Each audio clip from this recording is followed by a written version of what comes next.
How you doing, YouTubers? This started off as a sharpshooter PS3 gun. I disassembled it because I wanted to remove this crap right here because it kept on hitting my shoulder when I would turn playing SOCOM 4, or it would hit my wrist, one or the other. It was always in the way, so I wanted to remove this, or at least make it removable. So the way I thought about it is if you shave off this area right here, you'd be able to slide it right out of the housing when you want to, and you can reinstall it afterwards. There's a little plastic mechanism here that prevents it from going inward, and it also prevents it from pretty much going back in without the button being pressed. And it wasn't intended to do a video on this, but I figured, hey, since there's not one available on disassembly, I might as well start one, even though it's kind of late. But pretty much you have two halves here, and it has several screws, and obviously you'll be able to see all of them. Really don't have much time to point out all of them except for the main ones that you can't see, which would be right here. But this plastic part you grip to reload or whatever, it covers up at least two screws, if not more, that might be hidden. So you have to take off the reloading part first, this cover right here. Take this cover off, and you can leave this installed and take the screws off. Once you take the screws off, the only tricky part that you really probably won't figure out on your own is the fire rate button, which is right here. And the fire rate button is mounted here, and it prevents the housing from being taken apart. It has this little plastic snap clip. I don't know if you can see it there, plastic little snap clip with two little tangs sticking out. It's kind of hard to take off because you really don't have anything to stick in there without scratching the plastic. What I used was a really fine tweezers, really fine points, and I kind of like poked it out, and it really didn't mar it up much. Just a small little scratch on the side, but you really can't tell. When I put it back in, you won't even know that it was taken off. Putting it back together, you got to be careful when you take it out. This little plastic piece where the motion controller goes, it has a spring in there, and that spring pops off. That prevents it. That basically allows it to go like this and then pop back up when you take the controller out.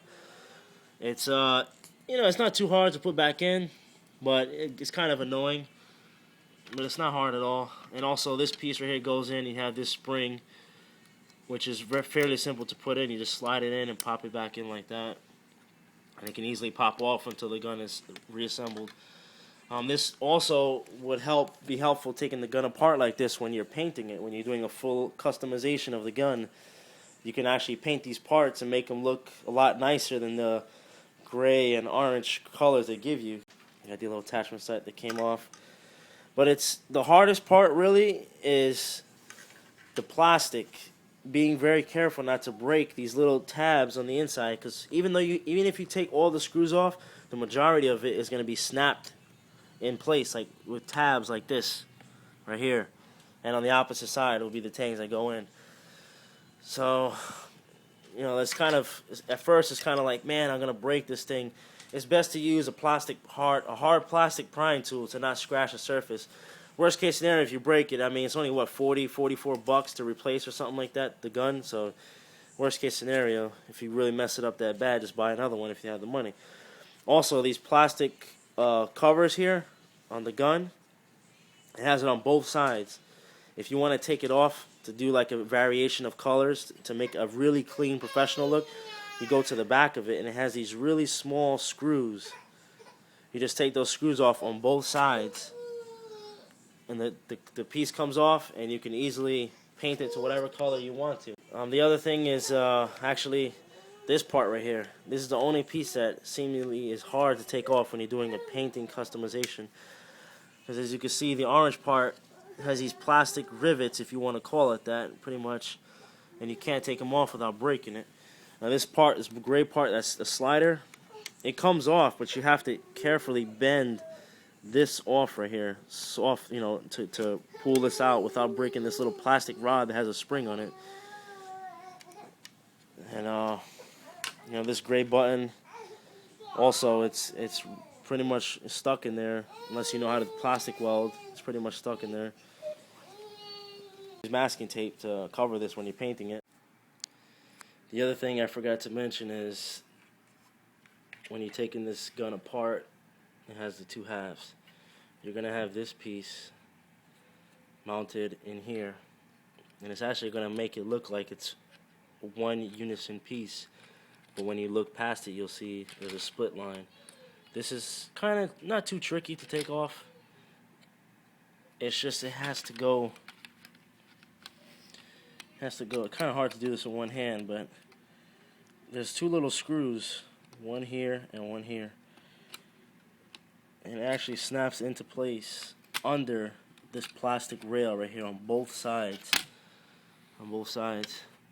So when it goes in, when you're taking it apart, I mean, you actually have to be kind of careful not to break the tabs or the gun itself. But it's not too tricky. It's just something you have to work around.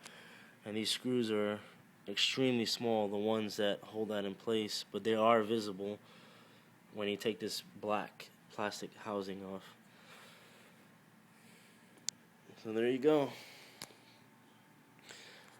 Pretty sure maybe one day someone else will post a video of actually disassembling it and putting it back together. But I don't have that luxury of holding the camera and doing it at the same time.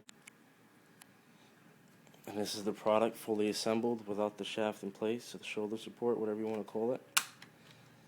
Everything is fully assembled. Everything works. A little patience, you get it back together. And this piece, I actually shaved the little end that prevents it from popping out all the way. After you shave it off, you might want to use a really fine sandpaper to get that little grit, that unperfect, smooth surface there. Just use a little sandpaper, it'll come out perfect. Plastic is fairly easy to shape and form the way you want it to. But as soon as you cut it off, you can easily, if you had two hands available, you slide it back in. And once you slide it back in, you can just pull it out. And it will work the same way it normally does. Or you can pull it out all the way and move it to the side when you don't want to use it. So, that's it.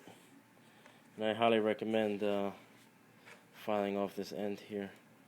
And to get it back in, you actually have to line it up and press this button in and slide this at the same time to get it back in. It's fairly easy. So that's it.